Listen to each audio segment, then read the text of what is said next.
বাহ, রান্নার কি সুন্দর ঘ্রাণ বেরোচ্ছে। যাই, ছেলেটা সে কখন থেকে না খেয়ে বসে আছে, ছেলেটাকে একটু খাবার দিয়ে আসি গে। বাড়িতে কেউ আছো? আমি খুব ক্ষুধার্ত। আরে সাধু বাবা, হ্যাঁ হ্যাঁ, খেতে কেন দেব না, আসুন, আপনি বারান্দায় বসুন, আমি আপনাকে এখনই খেতে দিচ্ছি।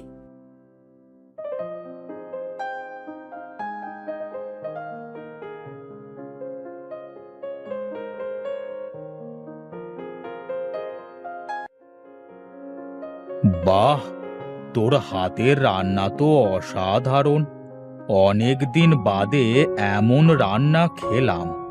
আমি তোর উপর খুব খুশি হয়েছি রে মা। বল, তোর কি চাই? না সাধু বাবা, আমার কিছুই চাই না, শুধু দোয়া করবেন যাতে আমার ছেলেটাকে নিয়ে শান্তিতে দুবেলা দুমুঠো খেয়ে পড়ে বাঁচতে পারি। ঠিক আছে মা, তুই কোনো চিন্তা করিস না। যদি তোর কোনো বিপদ হয়, আমি সেদিন ঠিক আসব তোকে সাহায্য করতে। আমি এখন চলি।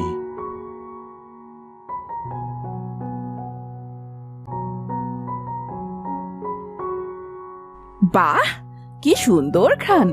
খাদিজা যে কি করে এত সুন্দর রান্না করে কে জানে। আমি যদি এত সুন্দর রান্না করতে পারতাম তবে সে কি ভালো হতো। আমিও তো চেষ্টা করার পরেও তো কিছুতেই রান্না ভালো করতে পারি না। মা, ও মা, দেখো, আমি কত বড় মাছ ধরে এনেছি। এই মাছটা সুন্দর করে রান্না করো দেখি, অনেক ক্ষুধা পেয়েছে।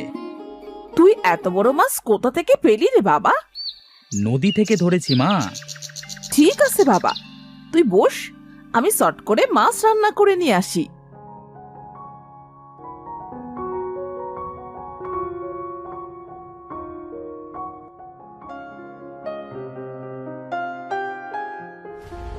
ধের, কি রান্না করেছো মা? এত কষ্ট করে নদী থেকে মাছ ধরে আনলাম, আর তুমি যেভাবে রান্না করেছো এতে তো মুখে তোলা যাচ্ছে না। ড্যাডি, আমার খিদেই মারা গেল। বাবা, কোথায় যাচ্ছিস রে?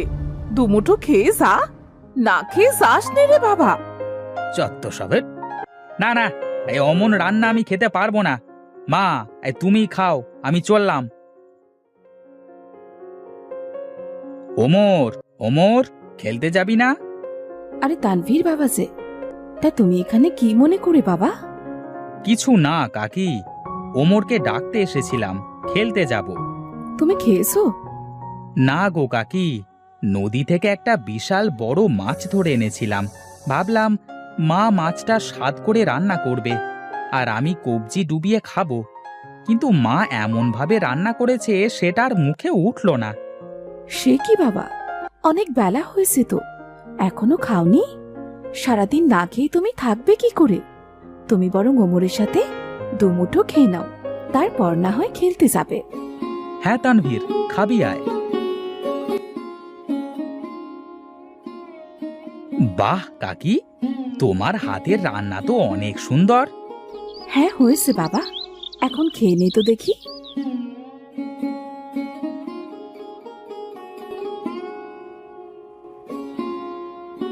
আর মাত্র একদিন বাকি, এর মধ্যে ভালো রাঁধুনি খুঁজে না পেলে আমার গর্দান যাবে। সারা গ্রাম খুঁজলাম, কিন্তু মনের মতো রাঁধুনি পেলাম না। কি যে করি! আহা হা হা, কি সুন্দর ঘ্রাণ! এত সুন্দর ঘ্রাণ কোথা থেকে আসছে? দেখতে হচ্ছে তো ব্যাপারটা। বাড়ি থেকে আছেন? একটু বেরিয়ে আসেন। কি আপনি? কি চাই? আমি হলাম এই মোড়ল মশাইয়ের নায়েব। আমি অনেক বিপদে পড়ে তোমার কাছে এসেছি। আমার মনে হয় তুমি আমাকে এই বিপদ থেকে রক্ষা করতে পারবে। কি বিপদ? আমাকে বলুন, দেখি আপনাকে কোনো সাহায্য করতে পারি কিনা। মোড়ল মশাইয়ের কঠিন অসুখ হয়েছে, কোনো কিছুতেই তার মুখে স্বাদ আসছে না। নিন নিন, শুরু করেন মোড়ল মশাই। খেয়ে বলুন তো, নতুন রাঁধুনির রান্নার স্বাদ কেমন? ছি ছি ছি ছি ছি, উয়াক, থু!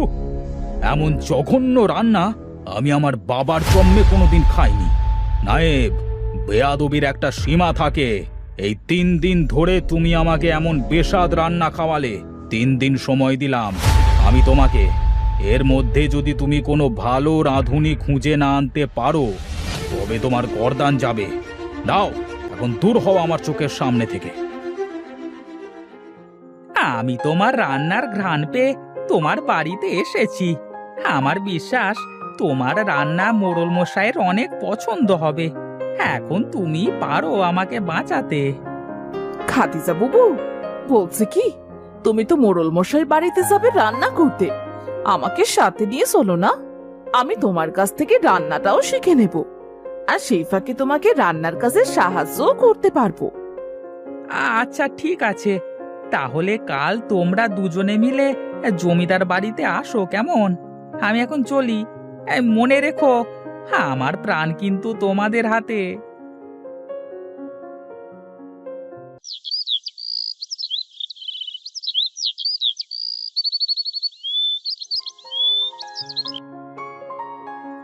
তোমরা এসেছো?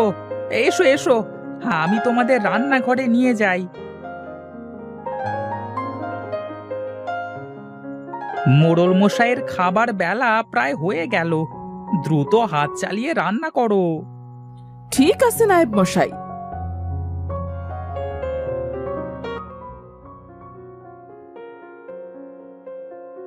বাহ, কি অসাধারণ স্বাদ! এমন স্বাদের রান্না এই প্রথম খাচ্ছি। নায়েব, এত স্বাদের রান্না কে করেছে শুনি? আগে মোড়ল মশাই নতুন রাঁধুনি করেছে রান্না।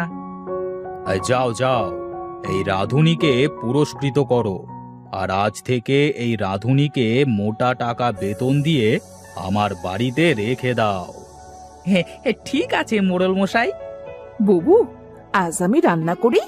তোমাকে দেখে দেখে আমি তো রান্না শিখেই গেছি, আমাকে একদিন রান্না করতে দাও। আচ্ছা বেশ বুবু, আজ তুমিই রান্না করো। এই তো পেয়েছি সুযোগ, আজ এমন বাজে রান্না করব আর সব দোষ চাপাবো খাদিজার ঘাড়ে। আমাকে দিয়ে এত খাটনি করায়, আমায় কিনা বেতন কম দেয়। আজ রান্নায় এমন নুন দেব যাতে খেয়ে মোড়লের গাল পুড়ে যায়। ওয়াক, থু! খাবারে এত নুন কে দিল? কে করেছে এই রান্না? আগে মোড়ল মশাই, রান্না তো আজ খাদিজাই করেছে। নায়েব, নায়েব! জি জি জি, বলুন মোড়ল মশাই। খাদিজাকে এক্ষুনি এই বাড়ি থেকে বের করে দে।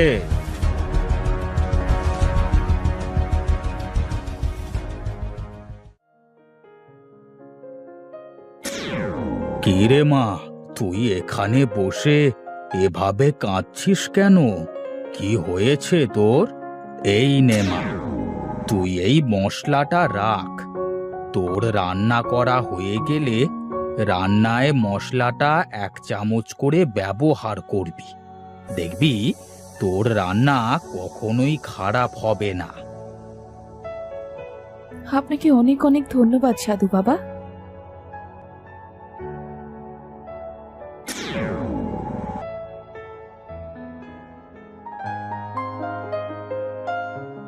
তুমি আবার কেন এসেছো আমার বাড়িতে? যদি কিছু মনে না করেন তাহলে আমার রান্নাটা একটু খেয়ে দেখুন। হ্যাঁ, তাই তো। সেই কখন ধরে রান্নার গন্ধ পাচ্ছিলাম। ঘ্রাণ শুনে তো মনে হচ্ছে তোমার রান্না ভালোই হবে। নিয়ে আসো দেখি। বাহ, কি অপূর্ব স্বাদ! কিন্তু সকালবেলায় তোমার রান্না এত জঘন্য হলো কেন? আপনি এসব কি বলছেন মোড়ল মশাই? সকালে তো পারভিন রান্না করেছে। তাই তো বলি, রান্নার স্বাদ এত খারাপ হলো কেন? পারভিন, এই পারভিন, এদিকে আয়। আগে আগে মোড়ল মশাই। সকালবেলায় কে রান্না করেছিলে? কি হলো, চুপ করে আছিস কেন? বল, কে রান্না করেছিল? সকালবেলা আমি রান্না করেছিলাম, আর ইচ্ছে করে রান্নায় বেশি নুন দিয়েছিলাম যাতে আমি খাদিজাকে দোষ দিয়ে এই বাড়ি থেকে তাড়িয়ে দিতে পারি। আর আমি নিজে রান্না করতে পারি। কেন? তুই এসব কেন করেছিস? খাদিজা তোর কি ক্ষতি করেছে বল? সারাদিন আমি রান্নাঘরে সব কিছু গুছিয়ে দেই, তারপরও ও আমার থেকে বেশি টাকা পায়, আর রান্নার সব প্রশংসা খাদিজাই পায়। তাই আমি এই কাজ করেছি। আমার ভুল হয়ে গেছে মোড়ল মশাই, আমাকে ক্ষমা করে দিন। তোর এত বড় স্পর্ধা! তুই এক্ষুনি আমার বাড়ি থেকে বের হয়ে যা, আর কোনো দিন আমার সামনে আসবি না। এই জন্যই বলে অতি লোভে তাঁতি নষ্ট।